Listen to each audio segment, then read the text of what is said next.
Hello, my name is Noah Brisson, as I said in the last video, and today we're going to be talking about breathing. I'm going to play a little something for you first, so you can hear what the difference between a supported versus an unsupported sound is, and then we're going to get into that a little bit more, but we're going to be focusing on breathing and how do we support our sound when we play our saxophone. This is really important because if we don't learn to support our sound and our air, we're never going to be able to project well. We're never going to be able to play as in tune as we possibly can, and we're just not going to sound that good. This is something that's really important. So I hope you enjoy this video, and the next part will be me playing something supported versus unsupported.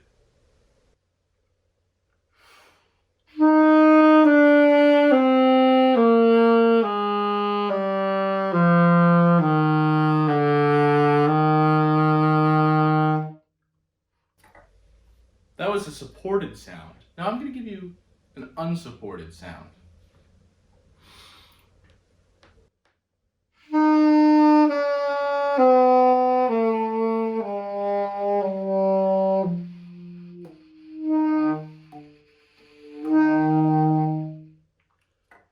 Wasn't very good, was it? Now, as I said in the previous video, my name is Noah Brisson, but today's video is going to be about breathing and how do we support our air. Obviously, you just heard the difference of what a good sound and supported air sounds like versus a non-supported sound, which wasn't very good at all. Now, how do we support our air? Well, first, that starts with breathing effectively. When we breathe when we talk, we don't breathe with our bellies. We breathe with our chest. And it's very, I can just keep talking and take small breaths in and I'll be fine. But if I want to play the saxophone, specifically this one or anyone that's larger than that, I need to breathe in with my stomach and then my chest. When doing this, our stomach should pop out a bit. And here's a test to know if you're really filling your cavity. So you pull your saxophone up a little bit so that the shaft rests on the, probably the mid part of your belly. And I'm going to breathe in.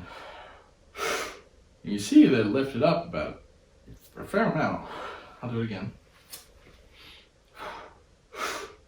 Yeah, it went from flat to push my belly pushed out. And you can see that, and that's fine. And it's not something to be self-conscious about. This is just how we fill our cavity when we play. And now that my stomach is pushed out, I can fill in my chest pretty much all the way until I get talk. Now, we don't want to fill up that much when we play because obviously then it's so much air in us that builds up CO2 that we need to just exhale. But filling up, I'd say about 3/4 of the way, exercising our diaphragm to really push.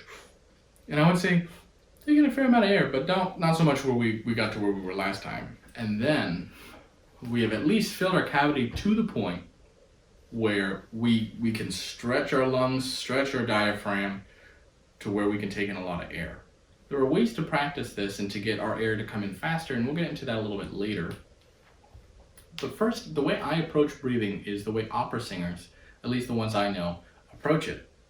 So when we breathe, we don't want to just breathe in thinking about what's going on in our body, but we want to breathe considerably through our feet. When we breathe, we want to think that the air is going in and down, all the way through our feet, almost as if you're pushing the air through the floor. So, and you're thinking all the way in. This helps open everything up, so you're thinking as open as possible, and you're just filling up. It's almost like your arms go up, kind of like an opera singer would, or like you were making yourself have a big belly. And this way you have good posture. Your back is aligned. Your cavities here are aligned, so you can push the air out effectively. Now, because of this, and we're thinking with the breathing in and through the floor, we want to think out. We want our belly to push out. We want our chest to push out just a bit, so our shoulders are a little back. But we want to think every molecule of air in our body pushing outward. At the same time, when we're breathing in, it's all going into the floor. So into the floor, and as that's happening, it's expanding. So we want to think all the air is trying to push out of our belly. This gives us a very big space for the air to move in and fill up. And that is how we support our air. We have a full stomach. Like my teacher, he's 74, and he was showing me about some of this. And he had me, while he was playing, lean my entire weight on his stomach while he was playing. It didn't faze him at all. We should have that mentality when we are breathing and filling up our cavity. So again, we're filling up, breathing through the floor. The air is pushing outward this way.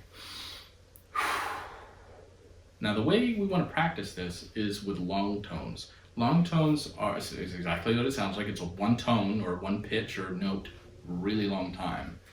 Do this on a mid-B to start.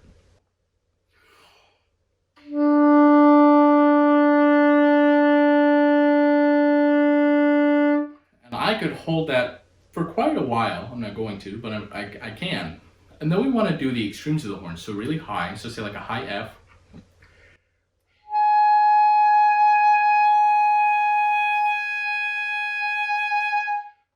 Or a low B flat.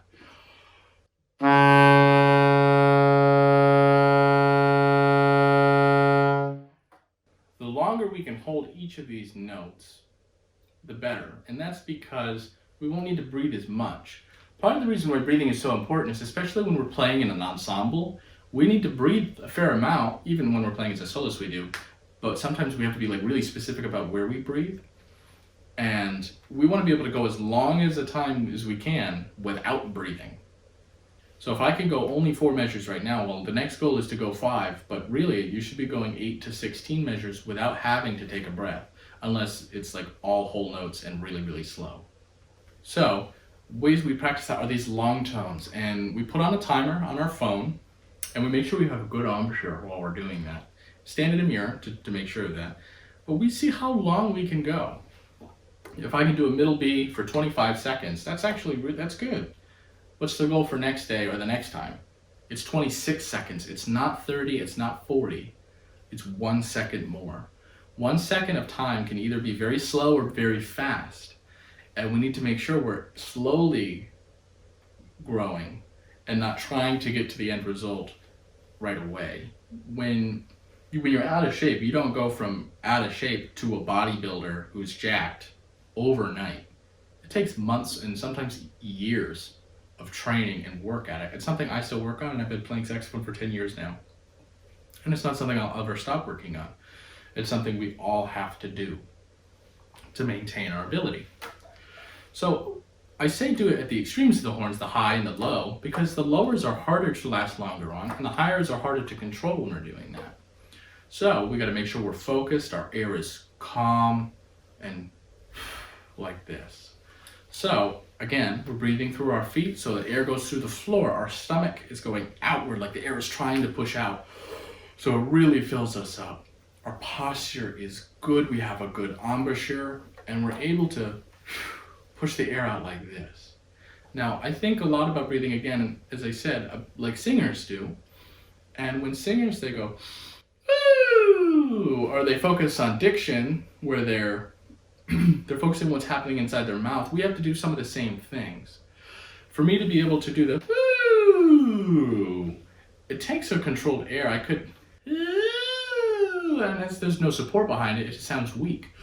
Ooh, it's got support.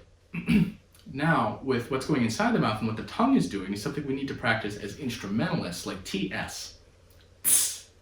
So put your hand in front of your face and go,